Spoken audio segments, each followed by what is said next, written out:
Baiklah, Assalamualaikum warahmatullahi wabarakatuh. Kembali lagi di channel Gurobat21, media informasi dan edukasi untuk guru dan pelajar Indonesia.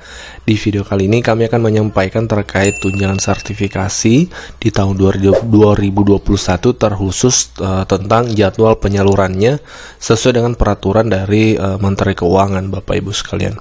Baik, kita to the point saja. Jadi perlu Bapak Ibu ketahui yang sebenarnya ini sudah pernah kami bahas di video sebelumnya. Tapi untuk Bapak Ibu yang belum mengetahui itu, tidak apa-apa, kami sampaikan kembali bahwa di tahun 2021 ini tunjangan profesi guru itu sudah dianggarkan oleh pihak Kementerian Keuangan. Jadi terkait isu atau wacana beberapa pekan ini yang sempat ramai bahwa tunjangan profesi dihapuskan, itu tidak benar. Faktanya di tahun 2021 ini pihak Kementerian Keuangan sudah menganggarkan. Itu ada dalam paparan Menteri Keuangan dalam kebijakan DAK non-fisik 2021. Ya, Bapak Ibu bisa lihat di sini.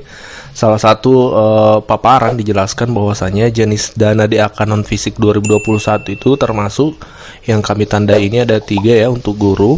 Dana TPG ya, tunjangan profesi guru, dana tamsil tambahan penghasilan ini untuk guru yang belum sertifikasi, dan dana TKG atau tunjangan khusus guru, yaitu tunjangan untuk guru yang mengabdi di daerah terpencil seperti itu. Nah, ini sudah pasti di tahun 2021 ada anggaran yang disiapkan oleh pihak kementerian seperti itu.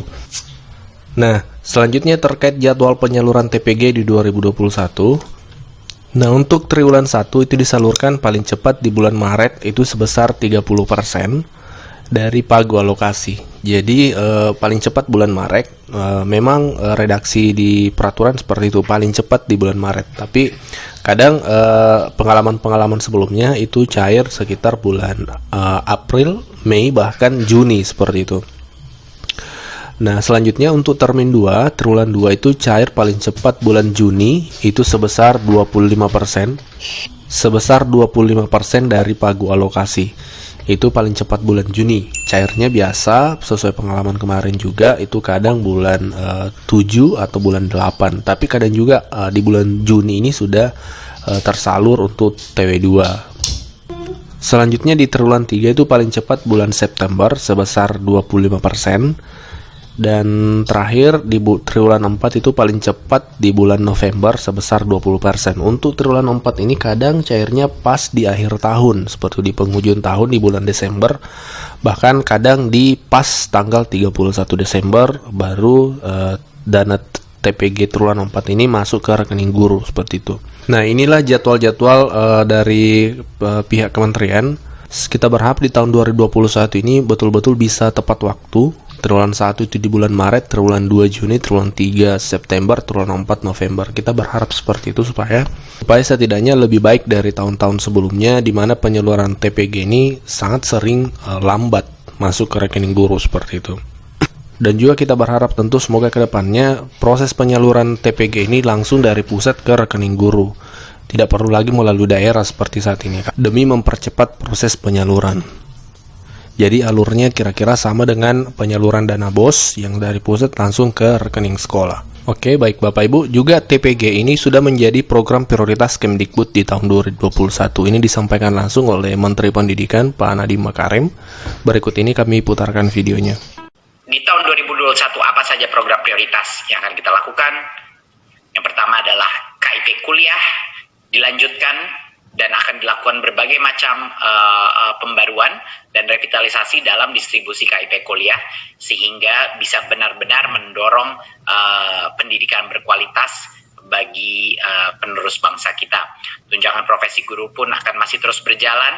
PIP dan KIP sekolah yang sudah mengalami di tahun ini transformasi yang luar biasa bisa dirasakan di berbagai macam daerah bahwa kecepatan penerimaan PIP atau KIP di berbagai macam daerah itu sudah jauh lebih baik dari tahun-tahun sebelumnya. Dan itu karena kerja keras dari tim sekjen kita. Terima kasih, alhamdulillah atas kerja keras Direktorat Pembiayaan Pendidikan. Dan juga tentunya layanan khusus pendidikan masyarakat dan kebencanaan akan terus kami akselerasi, dan bantuan pemerintah, pembinaan SILN dan bantuan pemerintah akan terus berjalan. Untuk berikutnya adalah program besar kita, yaitu digitalisasi sekolah dan medium pembelajaran. Kita akan menguatkan berbagai macam platform digital kita. Kita akan membuat layanan terpadu antara Kemendikbud, Kehumasan, dan media. Dan tentu saja dari sisi bahan ajar dan model media pendidikan digital akan menjadi akselerasi yang luar biasa, yang terdorong oleh pandemi dan akan terus kita lanjutkan. Dan yang terbesar adalah penyediaan sarana pendidikan, yaitu TIK, ya, dan proyektor kepada begitu banyak sekolah di Indonesia yang akan kita akselerasi tahun depan. Ini adalah salah satu pemberian laptop dan lain-lain untuk memenuhi akses digital kita dan transformasi digital negara. Berikutnya, prioritas kita berikutnya adalah pembinaan para peserta didik, prestasi, talenta, dan penguatan karakter. Ya, kita akan terus mengembangkan pendampingan, advokasi, dan penguatan karakter kita yang telah dipaparkan kemarin di Pusat Penguatan Karakter, dan juga dari sisi manajemen talenta dan prestasi kita. Pusat Prestasi Nasional kita akan benar-benar mulai berluncur tahun depan untuk bisa meningkatkan prestasi-prestasi akademik dan non-akademik para pelajar kita, dan juga pembinaan peserta didik. Yang berikutnya, prioritas kita adalah sekolah penggerak dan guru penggerak. Yang terbesar di sini adalah program guru penggerak untuk bisa kita memastikan bahwa masa depan kepala sekolah kita, pengawas kita, dan instruktur guru kita itu adalah yang terbaik, dengan mutu yang terbaik, dengan motivasi yang paling tulus untuk apa yang terbaik para guru-guru dan murid-murid kita. Sertifikasi guru tenaga pendidikan akan masih terus berjalan.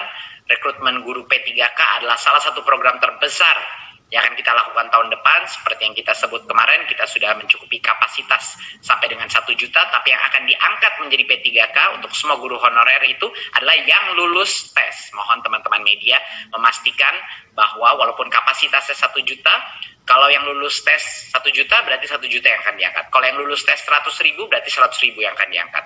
Kalau yang lulus tes 200.000, 200.000 yang akan diangkat. Jadi mohon itu ditekankan untuk masyarakat agar mengerti. Tetapi perbedaannya adalah semuanya bisa mengikuti tes tersebut. Semua guru honorer akan diberikan kesempatan, dan bukan hanya 1 kesempatan, sampai dengan 3 kesempatan di tahun depan dan tahun berikutnya. Kita juga akan menggerakkan sekolah penggerak, di mana perubahan inovasi kurikulum dan transformasi sekolah akan kita mulai lakukan di berbagai macam kabupaten, dan juga organisasi penggerak akan kita mulai tahun ini dengan inovasi-inovasi, inkubator-inkubator dari berbagai macam organisasi masyarakat yang bergerak di dunia pendidikan. Berikutnya adalah peningkatan kualitas kurikulum dan asesmen nasional. Tentunya asesmen nasional adalah program terbesar di dalam program prioritas ini, di mana UN itu akan diganti dengan asesmen nasional, yaitu asesmen kompetensi minimum, numerasi literasi, survei karakter, dan survei lingkungan belajar, ya, menjadi mengakses sekolah-sekolah. Sekali lagi, ini suatu hal yang tidak akan berdampak kepada masa depan murid sama sekali. Ini adalah untuk kita memetakan kualitas pendidikan dan mutu sekolah di Indonesia.